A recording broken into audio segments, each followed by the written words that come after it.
আসসালামু আলাইকুম সম্মানিত দর্শক, আজকে নগরবাজার মাংস বাজারে আছি। দেখতে পাচ্ছেন গরুর মাংস কাটা হচ্ছে অনেক ফ্রেশ করে। এই মাংসগুলো বিভিন্ন জায়গায় যাইবে, যেমন ঝিনাইদহ সদর, আপনার যে কোনো হোটেলে, বিভিন্ন রকম হোটেলে যাই। বিশেষ করে যাওয়ার সম্ভাবনা আজকে কোন জায়গা আছে?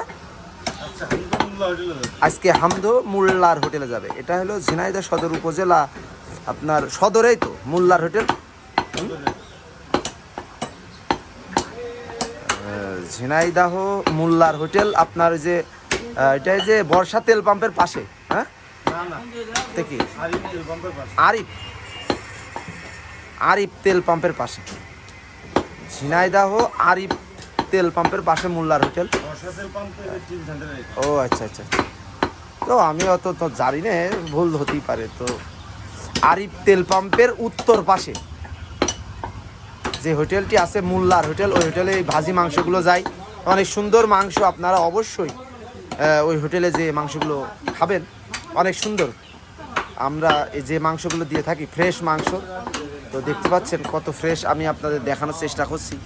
তো যদি ভালো লাগে ভিডিওটি অবশ্যই আমাদের চ্যানেলে আপনারা অবশ্যই সাবস্ক্রাইব করে আসবেন, ভিডিওগুলো দেখবেন। এত সুন্দর ফ্রেশ মাংস আমরা দিই আপনাদের হাতে। এই মাংসগুলো যাবে মোল্লার হোটেলে, ঝিনাইদহ মোল্লার হোটেলে যাবে। আরিফ তেল পাম্পের উত্তর পাশে যে হোটেলটি আছে ওই হোটেলে এই মাংসগুলো যাবে। তো আপনারা অবশ্যই যাবেন, যে খেয়ে আসবেন। দেশি গরুর মাংস ফ্রেশ হয়ে থাকে, আপনারা জানেন। তো গরুর মাংস কাটা ভিডিওই আমি দেখানোর চেষ্টা করছি। তো যদি ভালো লাগে অবশ্যই কমেন্ট করে জানাবেন কোথা থেকে দেখছেন ভিডিওটি।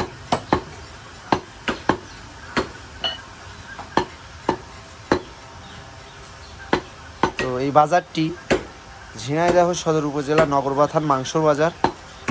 আজকে গরুর মাংস কত করে বিক্রি হলো? চাচা, আজকে গরুর মাংস কত করে বিক্রি হলো? 750 টাকা কেজি বিক্রি হলো গরুর মাংস। তো ফ্রেশ মাংসগুলো রেখে দিয়েছে আজকে হোটেলের জন্য, তাই তো চাচা? হোটেলে ফ্রেশই যা লাগে, বিক্রি করবে না। আচ্ছা আচ্ছা, হোটেলের মাংস দেখতে পাচ্ছেন, আমি দেখালাম ফ্রেশ। আর ছোট ছোট করে আপনার ভাজি মাংস, কালা ভুনা, ছোট ছোট করে কাটা লাগে। পিসগুলো আসলে অনেক অসাধারণ, দেখতে পাচ্ছেন কত সুন্দর পিস। একটা পিস অনেক সুন্দর, অসাধারণ কালার গোশের সেই, কারণ দেশি গরু, কালার তো ভালো হবেই।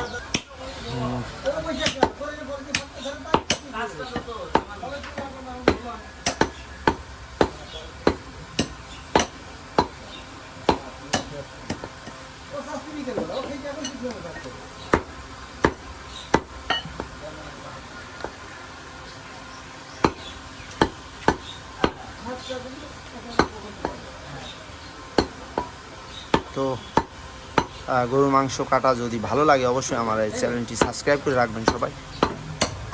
আমি মোহাম্মদ শাহিন রেজা মিট মার্কেট মাংস বাজার থেকে এতক্ষণ দেখানোর চেষ্টা করলাম। তো সবাই ভালো থাকবেন, সুস্থ থাকবেন। আসসালামু আলাইকুম।